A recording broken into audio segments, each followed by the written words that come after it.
பல நூறு ஆண்டுகளாக பாம்புகள் பாதுகாக்கும் வற்றாத நீரூற்று.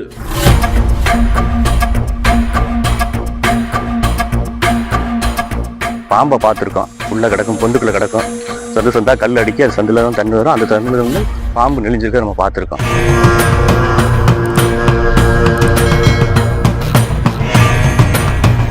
அணைகள் வற்றலாம், ஆறுகள் வற்றலாம், வானம் கூட பொய்த்து போகலாம், ஆனால் நான் பொய்யேன் என்று ஊறிக்கொண்டே இருக்கும் அதிசய தித்திக்கும் தேன் ஊற்று. கிட்டத்தட்ட 200 வருஷத்துக்கு மேலே நமக்கு தெரிய முன்னோர்கள் சொன்னதை வச்சு நம்ம சொல்லிட்டு இருக்கோம். 200 வருஷத்துக்கு மேலே தண்ணி வந்து எப்பயுமே வத்தாது. தண்ணியிலோடைய pH லெவல் வந்து அதிகமாக இருக்கும். இது டேஸ்டே வித்தியாசமாக இருக்கும். அதாவது நம்ம ஊரில் கரங்காலக்குடி கிராமத்தை பொறுத்தவரை கொஞ்சம் தான் சாப்பிடுவாங்க, தண்ணி 2 செம்பு குடிப்பாங்க.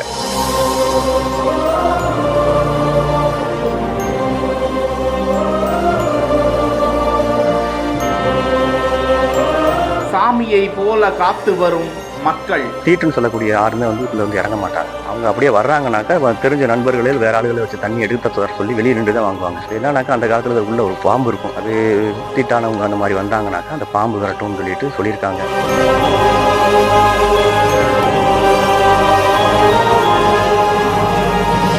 மதுரை மாவட்டம் மேலூரில் தான் வற்றாத ஜீவ நதியாக அப்பகுதி பொதுமக்களுக்கு தாகம் தீர்க்கும் தெய்வ தண்ணீராக பார்க்கப்பட்டு வருகிறது. சாலையோரமாக இருக்கும் அந்த சின்ன நீர் தடத்தில் குடம் குடமாக அப்பகுதி பொதுமக்கள் தண்ணீரை பிடித்து செல்கிறார்கள். நகராட்சியில் இருந்து என்னதான் வீடு தேடி குழாய் மூலம் தண்ணீர் விநியோகம் செய்யப்பட்டாலும் தங்களது தாகத்தை தீர்க்க இந்த தண்ணீர் தான் அற்புதமாக இருக்கிறது என அப்பகுதி மக்கள் கூறுகிறார்கள். பல்வேறு நீர்நிலைகளும் கோடையின் போது வற்றி விடுவதை காணலாம். ஆனால் இங்கே எப்போதும் முழங்கால் அளவு பள்ளத்தில் எக்காலத்திலும் தண்ணீர் ஊறிக்கொண்டே இருக்கிறது. பல நூறு ஆண்டுகளாகவே அப்பகுதி மக்கள் அந்த ஊற்றை நெருங்கும் போது காலணி அணிந்து செல்வது இல்லையா. மேலும் சுத்தபத்தமாக இருக்க வேண்டும், மது அருந்தி இருக்கக்கூடாது, பெண்களின் மாதவிடாய் காலத்திலும் அந்த தண்ணீரில் இறங்கக்கூடாது என அந்த நீர்நிலையை காத்து வருகிறார்களா. அப்படி விதிமுறையை மீறி குலசாமியாக வழிபடும் அந்த நீர்நிலையில்